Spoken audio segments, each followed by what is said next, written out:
Ang mabuting balita ng Panginoon ayon kay San Lucas, chapter 9, verse 51 to 56. Nang nalalapit na ang panahong iaakyat si Jesus sa langit, ipinasiya niyang pumunta sa Jerusalem.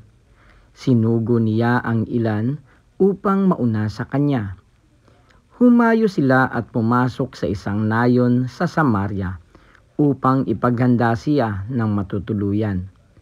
Ngunit ayaw siyang tanggapin ng mga Samaritano, sapagkat siya ay patungo sa Jerusalem. Nang makita ito ni Santiago at Juan, ay kanilang sinabi, "Panginoon, payag ba kayong magpababa kami ng apoy mula sa langit upang pugnawin sila?" Ngunit bumaling siya at pinagsabihan sila, "Hindi ninyo alam kung anong uri ng espiritu ang sumasa inyo," sabi niya, "sapagkat naparito ang Anak ng Tao hindi upang ipahamak ang mga tao, kundi upang iligtas sila." At nagtungo sila sa ibang nayon. Ang mabuting balita ng Panginoon.